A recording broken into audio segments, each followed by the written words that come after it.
안녕하세요. 오늘도 주어진 우리네 삶을 이렇게 싱싱하게 살아갔으면 좋겠습니다. 배경처럼 수많은 감정들, 순간순간의 마음들 속에서 주님 안에 거하는 삶이 되기를 원합니다.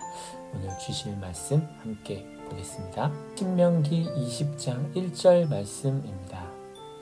당신들이 적군과 싸우려고 나가서 당신들보다 많은 적군이 말과 병거를 타고 오는 것을 보더라도 그들을 두려워하지 마십시오.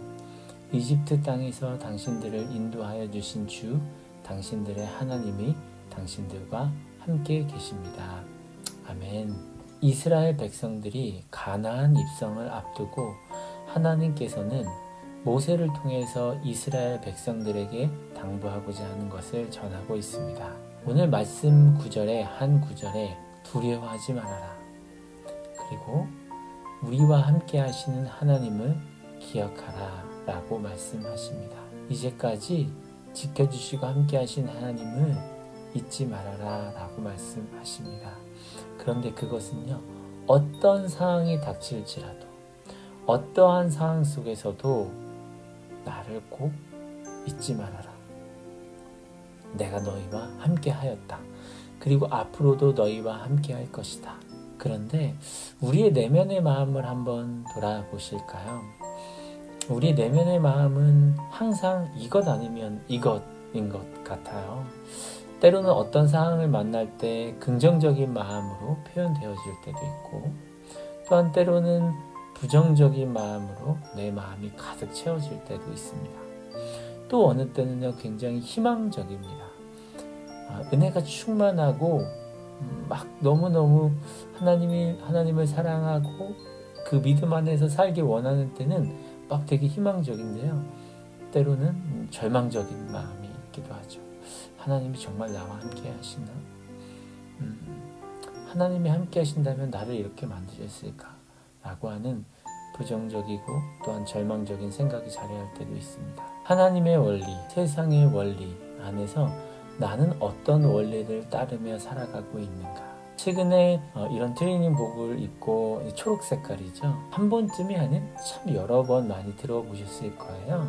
오징어 게임, 세계적으로 이슈가 돼서 정말 수많은 나라에서 곳곳에서 관심을 갖고 보고 있는 오징어 게임입니다. 저도 다는 보지는 못했습니다. 장면들을 조금 보면 과거에 오래전 했던 우리들의 게임들, 무궁화 꽃이 피었습니다. 그리고 구슬치기, 게임을 배경으로 해서 진행되어지는 그런 드라마입니다. 죽음을 소재로 했기 때문에 다소 조금 어린아이들이나 보는 것이 좀 불편하신 분들도 계시지만, 그러나 이 게임 중간중간에 어떤 의미들, 이 게임의 어떤 과정들을 둘러보면 처음에는 개인적으로 내 개인이 잘하는 게임으로 시작합니다. 그것이 무궁화 꽃이 피었습니다. 이죠. 게임이 진행되면서 다음 게임이 진행되어지면서 그때는 혼자가 아닌 누군가와 함께하는 게임이 진행되어집니다. 그러니까 혼자만 잘하는 것이 아니라 누군가 나를 도와줘야 되고 나도 누군가를 도와줘야 하는 뭔가 협력해서 이루어가는 그런 게임들이 등장하기 시작합니다. 등장하는 한 분이 계세요. 오일남 할아버지라고, 가장 연장자로, 그러니까 약하고 힘도 쇠약해져 있는 상태에 있죠. 게임에 내가 승리하도록 다른 강한 사람을 선택해야 되는 때예요. 이번 게임에서는 굉장히 소외된 모습으로 이렇게 앉아 계시는 장면입니다. 주인공이 가서 손을 이렇게 내밀죠. 함께 게임을 하고자 합니다. 여러 가지 해석이 있지만 저는 이 순간의 어떤 삶의 방법론을 비유적으로 표현드리고 싶습니다. 하나님의 원리고 세상의 원리가 있습니다. 세상은 강한 사람, 잘하는 사람들을 선호하죠. 세상은 실력자를 원하고요, 실력이 없는 사람은 접어둡니다. 그런데 반대로 하나님은 약한 사람을 사용하여 주십니다. 세상은 크고 대단한 존재, 아주 강력한 존재를 선택하죠. 그러나 하나님의 방법은, 하나님의 원리는 작고 연약한 사람도 사용하십니다. 하나님은 누구를 사용하실까요? 여러분들 이제까지 내가 강하고 크고 대단했기 때문에 이제까지 은혜 안에 살 수 있었습니까? 그렇지 않죠. 나를 사용하신 그 하나님의 은혜가 오늘도 은혜로 다가오게 되었습니다. 다시 말씀드려 하나님의 원리, 인간은 가장 약할 때 하나님의 쓰임받기 합당한 존재가 되어집니다. 크게 되고자 한다면 우리가 약한 존재로 있을 때 가장 강한 존재가 될 수 있습니다. 최근 몇 개월 전에 예배에 대한 나눔을 했던 기억이 있어요. 여러 분들 요즘은 이제 줌을 통해서 이제 나눔을 많이 하니까요. 최고의 예배가 어떤 것이며 그리고 서로가 어떤 예배가 좋은 예배인가에 대해서 나눈 적이 있어요.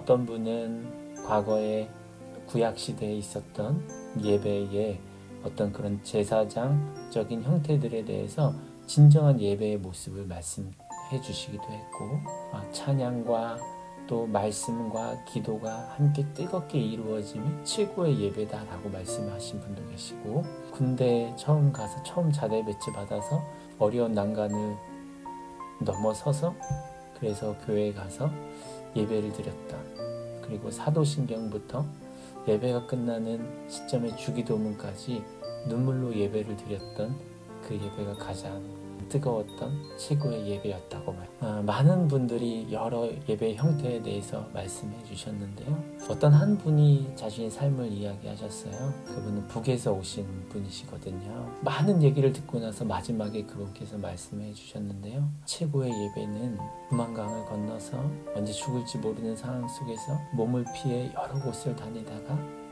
들어간 곳이 교회였다고 합니다. 그리고 마침 그때가 예배의 시작이었었나 봐요.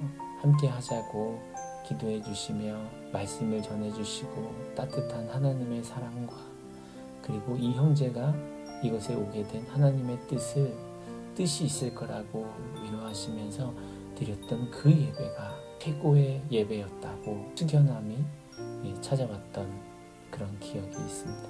여러분, 우리는 어떠한 형태, 어떤 보여지는 것에 대한 마음을 다 쏠린다라고 한다면 진정한 예배, 진정한 강함, 진정한 은혜는 바로 이곳에 있다라고 하는 것입니다.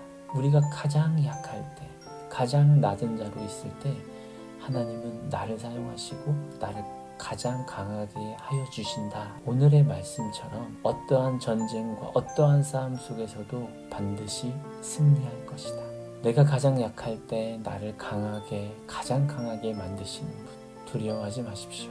나와 우리와 함께 하십니다. 하나님은 우리를 향한 계획이 다 있으십니다. 함께 기도하겠습니다. 오늘도 전쟁과 같은 이 세상 속에서 세상의 원리가 아닌 하나님의 원리를 믿고 하나님 나와 함께 하신다는 것을 늘 내 안에 품으며 두려워하지 않고 주님과 동행하며 살아갈 수 있는 하나님의 원리를 선택하며 약한 나를 강하게 세우시고 승리의 삶으로 이끌어주신 하나님의 사랑을 기대하며 오늘을 살겠습니다. 예수님의 이름으로 기도합니다. 아멘. 오늘도 승진하십시오.